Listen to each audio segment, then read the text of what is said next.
Salam alaikum wa rahmatullahi wa barakatuh. Aujourd'hui, on va s'entretenir sur le menu dossier. Le menu dossier qui comporte plusieurs sous-menus, à savoir ouvrir un dossier, modifier un dossier et la liste des dossiers.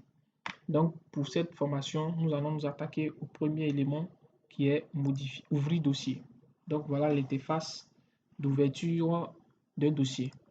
Donc, il faut signaler déjà que l'élève dont on avait déjà fait la prescription, qui était au nom de Siloué, on va déjà rechercher son matricule qui est là. On va copier le matricule et on va aller faire l'ouverture du dossier pour l'élève en question. Donc là, on entre le numéro de matricule de l'étudiant et on fait recherche. Donc voilà ici les éléments du dossier qui se présentent en nous, à savoir son nom, son prénom, sa date de naissance, les informations préalables qui étaient déjà enregistrées au niveau de l'élève. Donc pour des modifications, on peut revenir à rechercher élève et puis faire des modifications sur ces informations personnelles.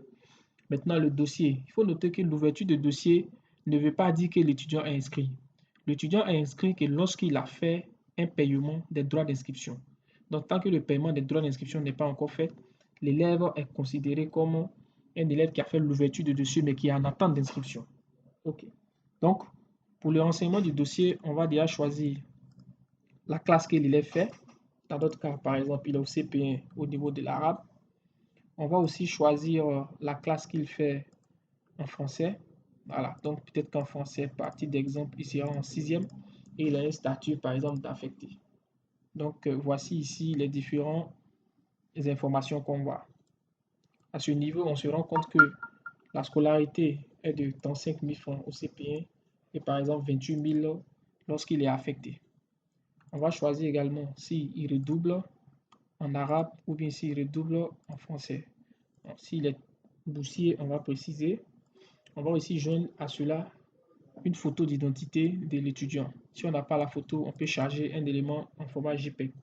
Ensuite, on va mettre le nom de son tuteur et puis mettre le contact de son tuteur. Une fois que c'est bon, on est maintenant sur les frais d'inscription. On va préciser si on va faire une remise sur sa scolarité ou une remise sur les frais annexes. Si l'étudiant l'année dernière avait des arriérés d'inscription, on va mentionner. Sinon, on met 0.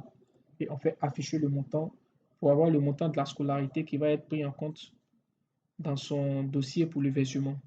Donc là, on se rend compte qu'au niveau de la scolarité, c'est 35 000 et au niveau des frais annexes, c'est 15 000 à titre d'exemple. Donc ici, on va vérifier le montant de la scolarité en arabe et le montant de la scolarité en français. C'est le montant le plus élevé qui va être reporté. Maintenant, on va regarder aussi le montant des frais annexes en français et le montant des frais annexes en arabe. C'est le plus élevé qui va être reporté. Il faut noter que la majorité des établissements fonctionnent sur le régime où on prend le montant de la scolarité la plus élevée. Donc, il y a certaines écoles qui ont d'autres exceptions qui ont été aussi pris en compte lors de l'inscription. Mais pour cet exemple précis, nous allons prendre l'exemple sur l'établissement qui prend la scolarité la plus élevée. Donc, quand tout est bon, on va faire valider. Maintenant, on vient d'enregistrer le dossier d'inscription de l'étudiant, de l'élève en question. Donc ici, on a la liste des dossiers qu'il doit fournir. Donc ça, c'est la deuxième étape de l'ouverture du dossier qui doit comprendre la liste des documents à fournir. Ici, c'est les documents que l'étudiant, l'élève doit fournir lors de son inscription. Donc ici, on va citer les documents. S'il a fourni par exemple un extrait de naissance original, on ajoute le document. S'il a fourni par exemple un paquet d'érable, on ajoute aussi le document.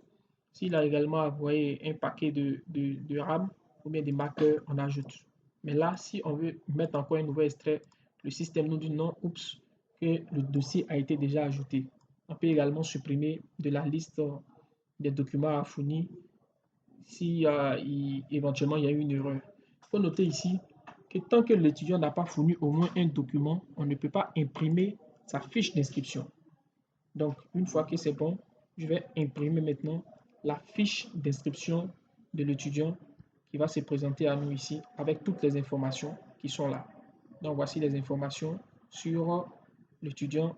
Ici, les informations personnelles sont les informations sur le numéro, sur son dossier d'inscription. C'est-à-dire ici, il est quelle classe en français, en quelle classe, la classe en arabe, sixième en français et CP en arabe. Maintenant, les frais d'inscription sont de 35 000 et les frais annexes sont de 15 000. Donc, c'est ce montant-là, cette fiche qui devra prendre pour se présenter au niveau de la scolarité ou bien au niveau de la comptabilité pour faire le versement. Donc également, on a la liste des personnes, des documents qu'il a fournis lors de son inscription.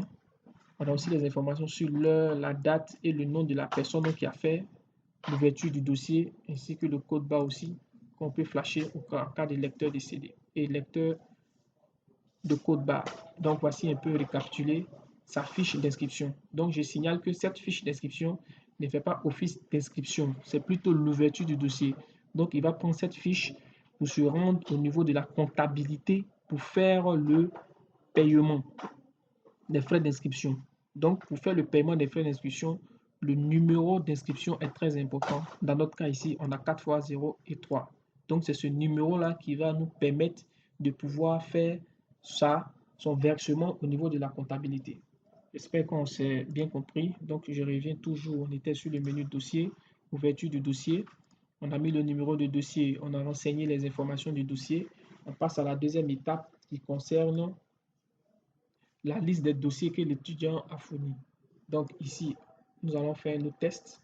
Si je reviens pour faire l'ouverture du dossier du même élève, le système va nous envoyer une erreur pour dire que l'étudiant, l'élève en question a déjà un dossier et il va nous ramener sur la dernière étape au cas où je souhaiterais ajouter des documents à fournir. À défaut, je fais voir la liste et puis j'imprime la liste des dossiers.